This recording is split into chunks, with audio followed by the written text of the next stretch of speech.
The rain falls in sheets across Los Angeles, turning the city into a study in gray and silver, the kind of weather that transforms the familiar into something mysterious and threatening. It is late 1970, and in a recording studio somewhere in the sprawl of the metropolis, four men are working on what will become their final collaboration, though only fate knows this truth. The sessions stretch late into the night, fueled by coffee and creative desperation, the band aware that something is ending, even if they cannot articulate exactly what. Jim Morrison sits before a microphone, his appearance transformed from the lean poet of 1967 into something heavier, more weathered, his beard concealing a face that once graced magazine covers as the epitome of dangerous beauty. His voice, however, remains an instrument of remarkable power and nuance, capable of shifting from whisper to howl, from seduction to menace, in the space of a single breath. The song they are recording emerged from a jam session, the kind of spontaneous creation that characterized the Doors at their best. Robbie Krieger had been experimenting with a guitar riff that evoked rain and movement, a serpentine pattern that seemed to slither through the speakers. Ray Manzarek added electric piano, his fingers finding a melody that suggested both comfort and unease, a lullaby for insomniacs. John Densmore contributed a jazz-inflected rhythm, his brushes on the snare creating a sound like rain on windows, like wheels on wet pavement. And Morrison, listening to the instrumental bed his bandmates were constructing, began to improvise lyrics that spoke of killers on the road, of riders in the storm, of family dynamics, both tender and threatening. The band has been through considerable turmoil to reach this point. Morrison's behavior has become increasingly erratic and destructive. His arrest in Miami in 1969 for allegedly exposing himself on stage, an incident that may or may not have actually occurred but which was, certainly consistent with his growing recklessness, has made them pariahs in much of mainstream America. Many venues refuse to book them. Radio stations that once played their music now shy away, unwilling to be associated with obscenity and scandal. Morrison himself seems torn between the desire to continue making music and the urge to destroy everything he has built, to escape the prison that fame has become. Yet in this studio, on these rain-soaked nights, something magical happens. The dysfunction and frustration that plague their daily existence transforms into art. Morrison's lyrics for this particular song reveal a maturity and depth that surprise even his bandmates. He is no longer the angry young poet railing against authority. He has become something more complex, a man contemplating mortality, family, love, danger, the way these elements intertwine in patterns both beautiful and terrifying. The verses he delivers speak of a killer on the road whose brain is squirming like a toad, an image both grotesque and visceral. But they also speak of a sweet family driving in their car, of a radio playing, of ordinary moments made precious by their fragility. The arrangement builds slowly, hypnotically. Manzarek's electric piano provides a foundation that is simultaneously soothing and unsettling, like a storm viewed from the safety of shelter that you know might not hold. Krieger's guitar weaves in and out, sometimes supporting, sometimes challenging, creating tension, and release in carefully measured doses. Densmore's drums maintain a steady pulse, the heartbeat of someone trying to stay calm while danger circles. And Morrison's voice rides over it all, sometimes barely audible, sometimes rising to passionate intensity, guiding the listener through a landscape where the familiar and the threatening coexist. Producer Bruce Botnick, who has worked with the band before but takes a more prominent role on this album following Paul Rothchild's departure, recognizes that he is witnessing something special. He makes decisions that preserve the organic feel of the performance while adding elements that enhance the song's atmosphere. The sound effects, actual rain, actual thunder recorded and layered into the mix, are not gimmicks but essential components, transforming the studio recording into something that feels like a lived experience, a journey through a storm, both meteorological and psychological. The album this song will appear on represents a deliberate shift for the Doors. They have decided to strip away some of the elaborate production that characterized recent releases to return to a raw, more immediate sound. The album's title references Los Angeles, the city that made them famous and that Morrison increasingly finds suffocating. There is a sense throughout the sessions that this might be a conclusion, though whether of what exactly remains undefined. Morrison speaks openly about leaving, about moving to Paris to focus on poetry and film, about escaping the expectations and burdens of being Jim Morrison, rock star. Before we continue deeper into this story, be part of our channel. Subscribe and turn on the notification bell so you don't miss any incredible story we've prepared for you, and tell us in the comments where you're watching from. We love to see how far our stories travel. The other band members, Manzarek, Krieger, Densmore, react to Morrison's talk of departure with a mixture of relief and anxiety. Relief because his drinking and unpredictability have made working with him increasingly difficult, his genius now shadowed by dysfunction. Anxiety because they understand that without Morrison, the Doors, as the world knows them, cannot exist. His voice, his presence, his dark charisma are irreplaceable. They are facing the possibility that this album might be their last, with the man who transformed them from competent musicians into cultural icons. Yet the sessions proceed with a focus and intensity that has been missing from recent projects. Perhaps the awareness that time is running out concentrates minds and energies. Perhaps Morrison, knowing he is about to leave, wants to exit on a high note, to create something worthy of the legacy he will leave behind. Whatever the reason, the music they are creating feels urgent and essential, as if they are distilling everything they have learned across 5 years and 6 albums into one final statement. The song about Riders in the Storm evolves through multiple takes and refinements. Morrison experiments with different vocal approaches, sometimes delivering the lyrics with detached coolness, sometimes with raw emotion that suggests personal revelation. The band adjusts the arrangement, trying different tempos, different instrumental textures, searching for the perfect balance between accessibility and experimentation, between commercial appeal and artistic integrity.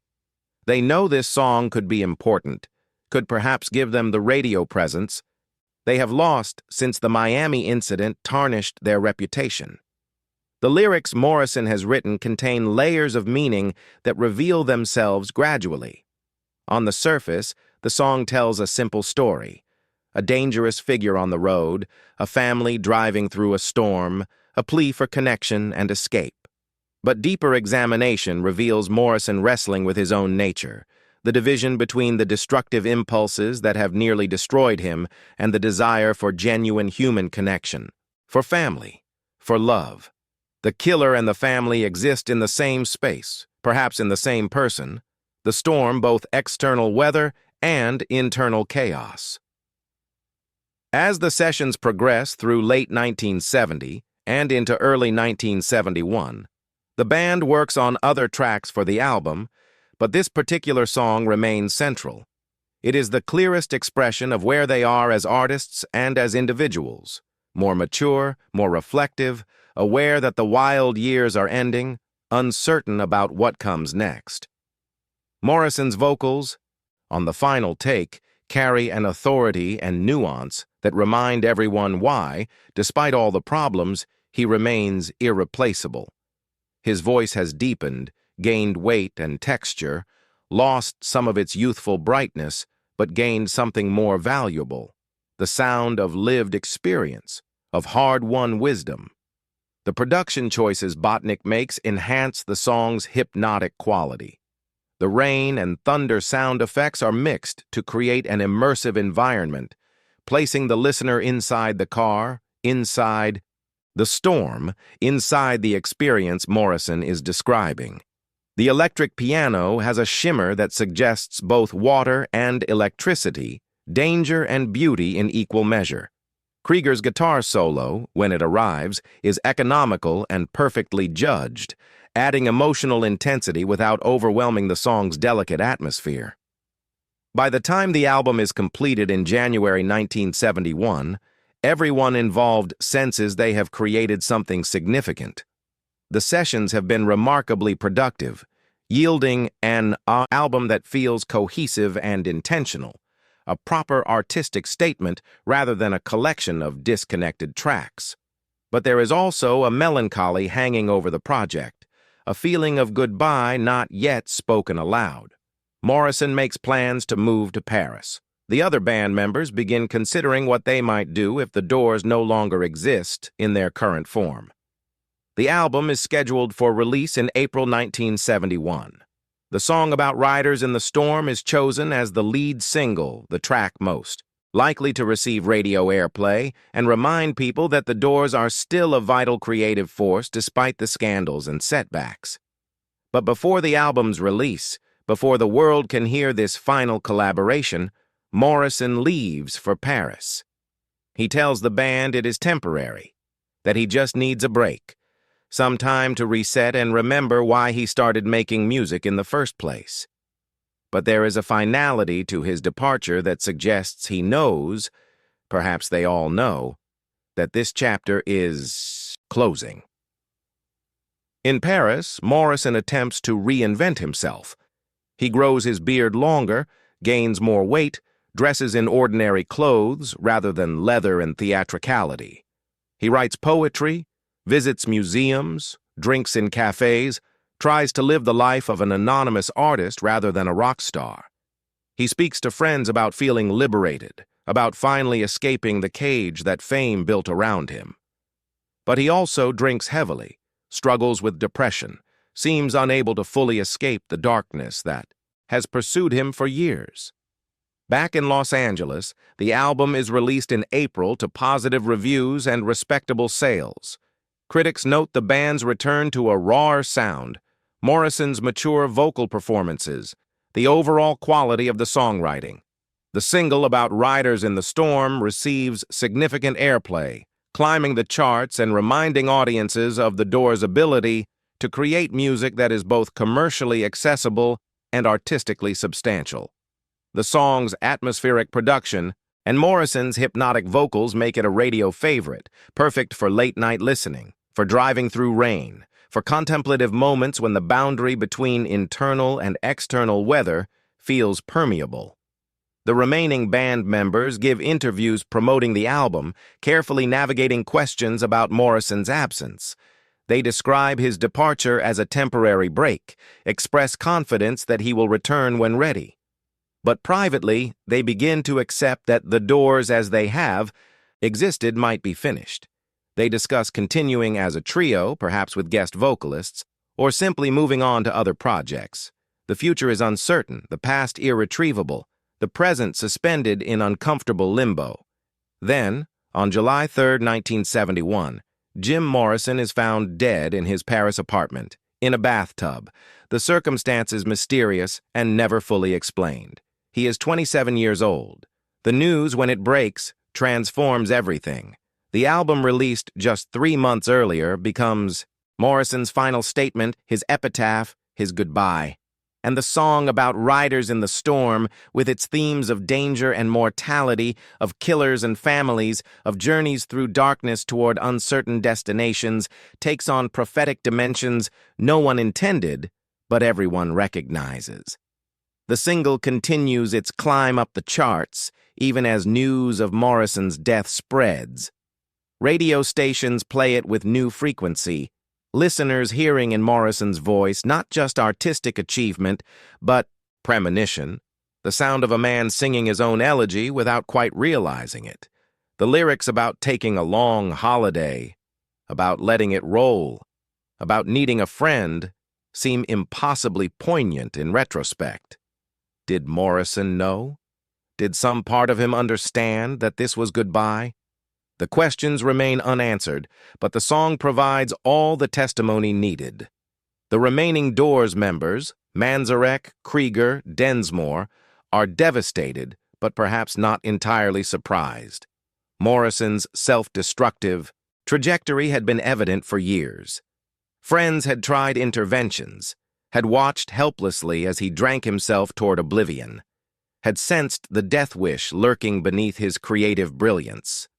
The song they recorded together becomes a kind of memorial, a way to process grief through music, to celebrate what Morrison achieved even as they mourn what he destroyed. The album's critical and commercial success provides cold comfort.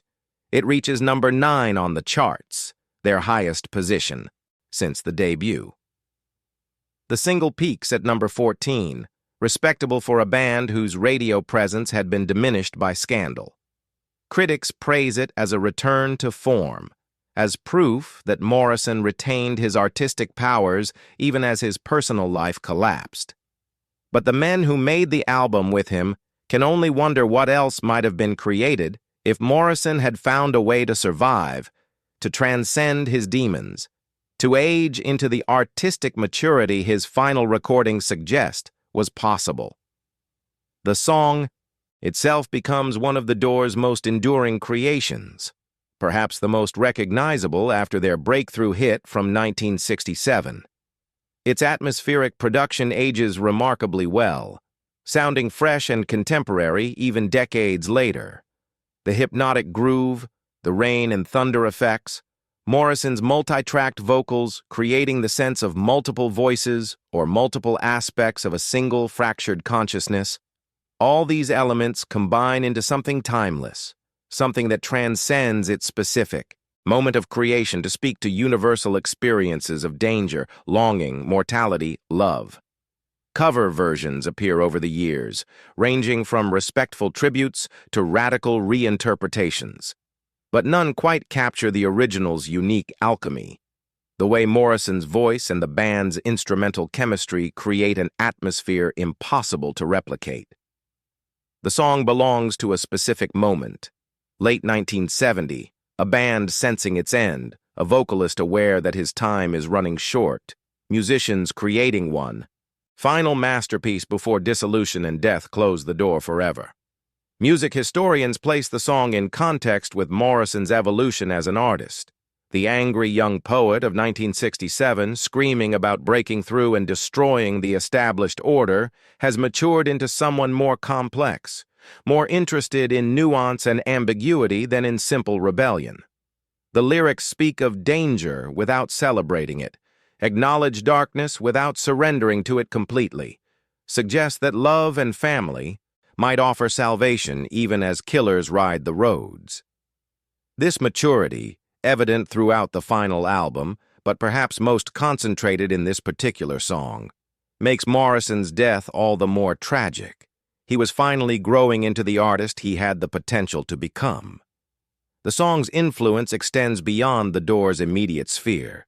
Its production techniques, the use of ambient sound effects, the layered vocals, the hypnotic repetition, become touchstones for subsequent artists exploring. Atmospheric rock.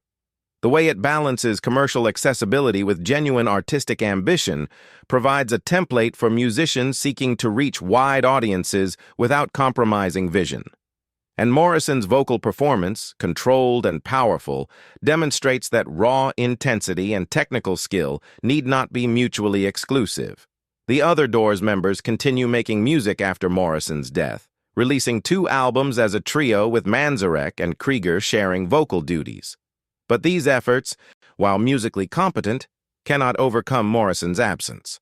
By 1973, they officially disband, each pursuing solo projects and collaborations. They reunite occasionally for special events, and in later years participate in various Morrison tributes and Doors retrospectives. But the band as a creative force ends with Morrison's death, the final album and this particular song serving as their artistic conclusion. The decades that follow see Morrison's legend grow to mythic proportions. He joins The infamous 27 Club of rock stars who died at that age, Jimi Hendrix, Janis Joplin, Brian Jones, later Kurt Cobain, and Amy Winehouse. His grave in Paris becomes a pilgrimage site, covered with graffiti, flowers, bottles of whiskey, tributes from fans who were not born until long after his death. The Doors' music continues to sell, to influence new generations of musicians, to soundtrack films and television shows seeking to evoke the late 1960s and early 1970s. But this song, recorded in those final months of collaboration, remains perhaps the most powerful testament to what the Doors achieved and what Morrison represented. It captures a moment of transition, from youth to maturity, from rebellion to reflection, from life to death. The storm Morrison sings about is not just weather, but existence itself. The dangerous journey we all undertake, the riders being anyone who dares to engage with life's full intensity rather than seeking safe shelter from experience. The production details that seemed like atmospheric enhancement at the time now feel like essential components of the song's meaning. The rain is not merely rain, but tears, time passing, cleansing, or perhaps drowning. The thunder is not merely weather, but the sound of fate, of doom approaching, of forces beyond human control. Morrison's whispered vocals create intimacy, the sense that he is speaking directly to each listener, sharing secrets, offering warnings, extending invitations to join him on the road through the storm. The song's structure, built on repetition and gradual accumulation rather than traditional verse-chorus dynamics, creates a hypnotic effect that mimics the experience of long-distance driving, of watching rain streak across windshields, of thoughts circling during extended periods of motion through darkness. It is music designed for altered states, not necessarily drug-induced, though certainly compatible with such experiences, but the natural alterations that occur during late-night drives, during moments of introspection, during the liminal spaces between destinations. Morrison's lyrics reveal his literary training and his gift for compression. In relatively few words, he creates a complete narrative universe: the killer, the family, the storm, the road, the radio, the girl. These elements interact in ways that suggest rather than explain, that evoke rather than describe. The listener fills in details, projects their own experiences onto the framework Morrison provides. This openness, this resistance to single interpretations, gives the song its enduring power. It means different things to different people, at different times, under different circumstances. The commercial success of the song, both initially and over subsequent decades, demonstrates that artistic ambition and popular appeal are not mutually exclusive. The song is strange. The whispered vocals, the extended instrumental passages, the rain and thunder effects, the oblique lyrics. Yet it connected with mass audiences, became a radio staple, achieved the kind of cultural penetration usually reserved for more conventional material. This success validates the approach the Doors took throughout their career, refusing to underestimate their audience, trusting that people would respond to music that challenged as well as entertained. The final album, viewed as a complete work, represents the Doors at their most mature and cohesive. Other albums may have higher peaks, the debut's groundbreaking intensity, the second album's experimental courage. But this final collaboration achieves a consistency and depth that reflects Morrison's growth as a lyricist and vocalist, the band's evolution as arrangers and performers, their collective wisdom earned through 5 years of triumph and disaster. The song about riders in the storm functions as the album's emotional and artistic centerpiece, the track that best exemplifies what they had become. Looking back across the decades since Morrison's death, the song stands as both an ending and a strange kind of immortality. Morrison's voice, preserved on magnetic tape, continues to speak to new generations. The rider he describes continues his journey through eternal storms. The family drives on through endless rain. The killer remains on the road. Time has not diminished these images but intensified them, given them weight and resonance they might not have possessed if Morrison had lived, had grown old, had perhaps declined into parody or irrelevance. But such speculation is futile.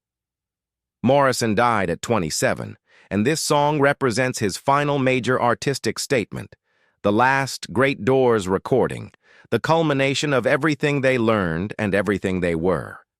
It is both a masterpiece and an elegy, a triumph and a tragedy, a beginning that turned out to be an end. The storm Morrison sang about became the storm that consumed him. The journey he described became the journey that led to a bathtub in Paris, to a mysterious death, to an eternal legend. The remaining band members, in interviews over the years, speak of the recording sessions with reverence and sadness. They remember Morrison at his best during those final months, focused, committed, producing vocals that ranked among his finest. They remember the feeling that they were creating something special, even as they sensed it might be their last collaboration. They remember the rain falling outside the studio, the way the song seemed to channel something, larger than their individual contributions, the magic that happened when everything aligned. Fans continue to discover the song, continue to find in it reflections of their own experiences with danger, mortality, love, fear. It becomes the soundtrack to countless late-night drives, to moments of introspection and revelation, to experiences of beauty and threat intertwined.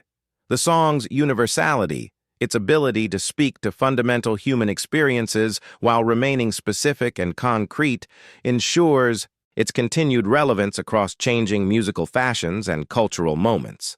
The song also becomes a touchstone for discussions about artistic legacy and the relationship between art and artist.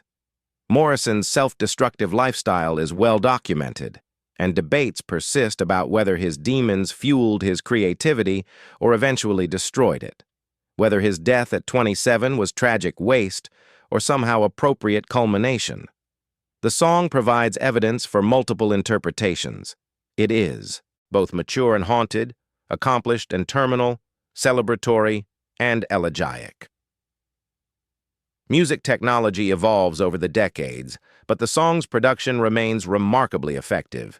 The rain and thunder effects, recorded on primitive equipment by today's standards, still create powerful atmospheric immersion. Morrison's vocals, captured with relatively simple microphone techniques, retain their intimacy and power. The electric piano, the guitar, the drums, all the elements work together with a balance and precision that sophisticated modern production sometimes struggles to match. The song is proof that technical limitations, when combined with artistic vision and talented performance, need not prevent the creation of enduring art. The final minutes of the song, as the arrangement gradually strips away elements until only the rain remains, create a perfect conclusion. Not resolution exactly, but cessation. The journey ending not in arrival, but in dissolution, in merging with the storm. Morrison's voice fades, the instruments fall silent, the rain continues. It is an ending that acknowledges the temporary nature of all journeys, all performances, all lives. And in the context of Morrison's death, just months after the recording, it becomes almost unbearably poignant, the sound of goodbye delivered without full awareness of its finality. The Doors created many important songs across their 6 studio albums and brief but intense career. They expanded rock music's possibilities, proved that the form could accommodate serious artistic ambition, influenced countless subsequent artists. But this song, recorded in their final sessions together, stands as perhaps their most complete achievement. Commercially successful, yet artistically uncompromising, accessible yet mysterious, timely yet timeless. It is the prophet's final masterpiece, the last ride through the storm before silence, the monument that remains when the rider has passed. The rain continues to fall in Los Angeles and everywhere else, just as it fell during those late 1970 recording sessions. The storms continue to gather and break, threatening and cleansing. The roads continue to stretch through darkness, carrying riders toward destinations known and unknown. And Morrison's voice continues to guide listeners through the experience, whispering and howling, seducing and warning, offering companionship on the dangerous journey we all must take. The song lives on, as vital and mysterious as when it first emerged from those rain-soaked sessions. A reminder that true art transcends the circumstances of its creation to speak to something permanent in the human experience of beauty, danger, mortality, love. Subscribe and turn on the notification bell so you don't miss any incredible story we've prepared for you. See you in the next story.